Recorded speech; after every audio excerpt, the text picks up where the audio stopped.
There was a time when a single brown bottle under the sink did the work of an entire cleaning cabinet. White vinegar was in every 1950s kitchen, not as a backup plan, but as the first choice. Before the shelves filled up with sprays that cost $12 and smell like a laboratory, women knew exactly what this humble liquid could do. Today, we are bringing back 10 of those forgotten tricks, the ones that actually worked then and still work now. If you find any of these useful, subscribe before the video ends because we post practical tips like this every week. Your grandmother probably kept a small spray bottle of undiluted white vinegar near the stove, and the reason was simple. Grease splatters on the stovetop were wiped down with a damp cloth sprayed with vinegar, left for 2 minutes, then wiped clean without scrubbing. The acetic acid in vinegar breaks the bond between grease and the surface, dissolving it rather than just pushing it around. Stovetops in the 50s were cast iron and enamel, and vinegar cleaned both without scratching. No rinsing required, and the smell fades completely within a few minutes of drying. Cloudy glasses coming out of the wash were a common problem even before dishwashers existed, caused by mineral deposits left behind by hard water. Housewives of that era filled a small basin with equal parts white vinegar and warm water and soaked the glasses for 10 minutes. The acidity dissolved the calcium and magnesium buildup that made the glass look dull and frosted. After soaking, the glasses were rinsed once with clean water and dried with a lint-free cloth. The result was crystal clear glass without any chemical polish or specialty product. Fabric softener was a luxury many households skipped, but laundry still came out soft using half a cup of white vinegar added to the final rinse cycle. Vinegar neutralizes the alkaline residue left by laundry soap, which is exactly what causes that stiff, scratchy texture in line-dried clothes. It also helps colors stay brighter over time because it stops detergent from bonding permanently to the fibers. There is no vinegar smell left in the fabric once it dries, which was the concern most skeptics had the first time they tried it. Women in the post-war years did this routinely, and their linens lasted for decades.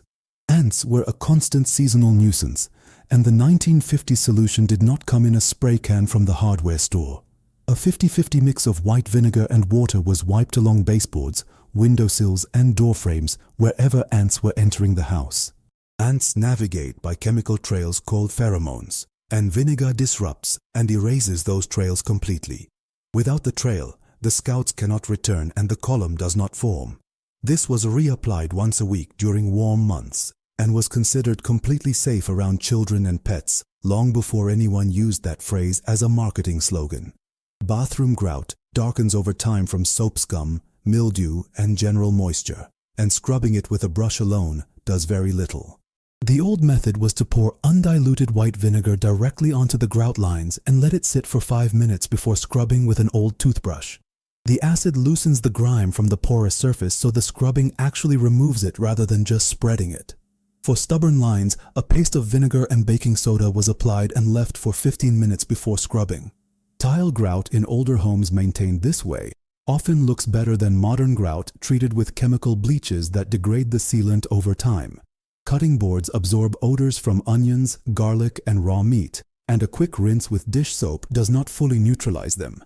The 1950s fix was to rub the board with coarse salt first to lift the residue, then pour white vinegar directly over the surface and let it sit for 3 minutes. The vinegar kills odor-causing bacteria and neutralizes the volatile compounds that create the smell. After 3 minutes, the board was rinsed with cold water and left to air dry, standing upright.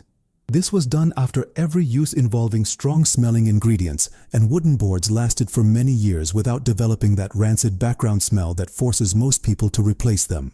Wilted vegetables coming home from the market were revived rather than discarded, a habit born from both thrift and necessity in a post-war economy. 1 tablespoon of white vinegar was added to a large bowl of ice water, and the limp vegetables were submerged for 20 minutes. The cold water firms the cell walls and the vinegar helps restore the osmotic balance that keeps plant cells rigid and upright. Lettuce, celery, and herbs responded especially well to this treatment and came out crisp enough to serve. This trick is still used in professional kitchens today, though most people learned it from a culinary school rather than their grandmother. Rust stains on porcelain sinks and bathtubs were treated before they set using undiluted white vinegar applied with a cloth and left in place for 30 minutes. The acetic acid reacts with iron oxide, the chemical compound that makes rust, and converts it into a water-soluble form that can be wiped away.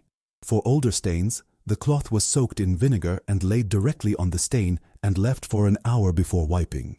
A light scrub with a non-abrasive pad after the treatment removed whatever remained without scratching the porcelain. This method was far gentler on the surface than the pumice stones and abrasive powders that were the commercial alternative at the time. Window cleaning in the 50s produced a streak-free result using nothing more than a solution of 1 part white vinegar to 2 parts water and a crumpled sheet of newspaper. The vinegar cuts through the film left by cooking vapors and smoke without leaving a residue of its own, which is exactly what most commercial glass cleaners replaced with ammonia. Newspaper was used instead of cloth because it is lint-free and slightly abrasive, which buffs the glass to a polish without scratching.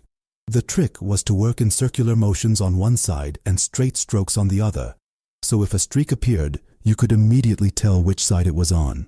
Windows cleaned this way in mid-century homes were often clearer than those treated with modern sprays that leave a chemical film behind. That brown bottle under the sink cost almost nothing and did almost everything, and that is exactly why it was replaced. Subscribe to this channel if you want more practical knowledge that time and advertising managed to bury, because we find it every week and bring it straight to you.